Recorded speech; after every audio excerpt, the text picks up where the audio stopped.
सपा से मुख्य विपक्षी दल का दर्जा छीनेंगे योगी आदित्यनाथ। यूपी में बीजेपी रचने जा रही है इतिहास। 113 साल बाद सदन में शून्य हो जाएगी कांग्रेस। मोतीलाल नेहरू से शुरू हुई परंपरा हो जाएगी खत्म। यूपी सपा से छीनेगा मुख्य विपक्षी दल का दर्जा। अब यूपी के सदन में सपा नहीं रहेगी मुख्य विपक्षी दल। समाजवादी पार्टी की सीटों में होगी जबरदस्त कमी। सदन में घट जाएगा सपा का रसूख। कांग्रेस की सदस्यों की संख्या हो जाएगी शून्य। आजादी के बाद पहली बार सदन में नहीं होगा कांग्रेस का कोई सदस्य। बीजेपी को विधेयक पास कराने में अब नहीं होगी कोई परेशानी। कई दशकों के बाद बिना मुख्य विपक्षी दल के चलेगा सदन। यूपी में सत्ता किसी भी दल की रही हो, आमतौर पर ऊपरी सदन विधान परिषद में बहुमत विपक्षी दलों का ही रहा है।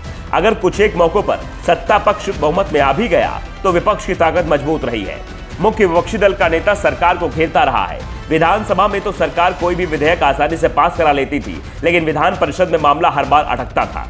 सरकार को विपक्ष के संशोधन प्रस्ताव स्वीकार करने पड़ते थे। यह मुश्किल मायावती के सीएम रहते ही उनके सामने भी आती रही। मुलायम सिंह और अखिलेश जब सीएम बने तो उन्हें भी इस चुनौती का सामना करना पड़ा।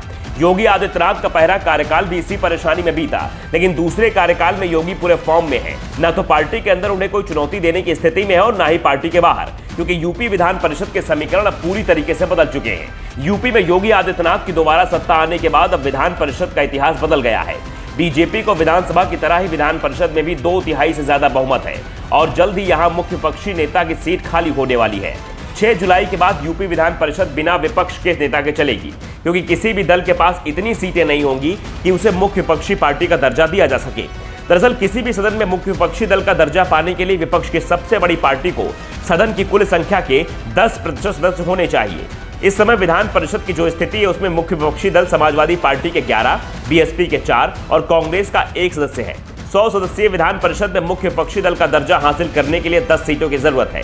सपा के पास अभी 11 सीटें हैं, लेकिन 6 जुलाई के बाद स्थिति बदलने वाली है, क्योंकि 13 सदस्यों का कार्यकाल समाप्त हो रहा है, जिसके लिए 20 जून को वोटिंग होनी है और इसके परिणाम सामने आते ही विधान परिषद का नजारा बदल जाएगा। बीजेपी की सीटों की संख्या 81 तक पहुंच जाएगी, जबकि सपा 9 पर आ जाएगी, जिससे उसका मुख्य विपक्षी पार्टी का दर्जा छिन जाएगा, क्योंकि एक विधान परिषद की सीट जीतने के लिए विधायकों के 31 वोटों की जरूरत पड़ेगी। इस हिसाब से बीजेपी 9 और सपा को 4 सीटें मिलती दिख रही हैं। कांग्रेस और बीएसपी को एक भी सीट नहीं मिलेगी। कांग्रेस के दीपक सिंह का कार्यकाल 6 जुलाई को समाप्त होगा। इस तरह से कांग्रेस का अब यूपी विधान परिषद में एक भी सदस्य नहीं होगा। 100 साल से ज्यादा वक्त बाद ऐसा पहली बार होगा जब यूपी विधान परिषद में कांग्रेस का एक भी सदस्य नहीं होगा। यूपी विधान परिषद आजादी से पहले 5 जनवरी 1887 को बनी थी। पहले इसके सदस्यों की संख्या 9 हुआ करती थी, लेकिन ये सदस्य सरकार के होते थे। 1909 में इसे बढ़ाकर 46 कर दिया गया, जिसमें गैर सरकारी सदस्यों की संख्या 26 रखी गई। इन सदस्यों में 20 निर्वाचित और 6 मनोनीत होते हैं। मोतीलाल नेहरू ने 7 फरवरी 1909 को विधान परिषद सदस्यता ली।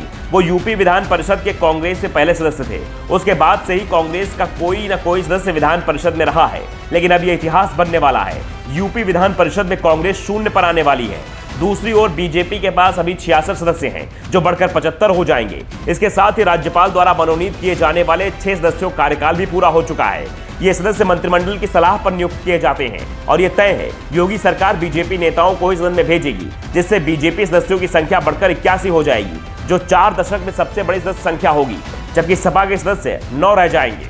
ऐसे में नियमों के तहत सपा के पास मुख्य विपक्षी दल की हैसियत लायक सदस्य नहीं बचेंगे और उसका मुख्य विपक्षी दल का दर्जा छिन जाएगा।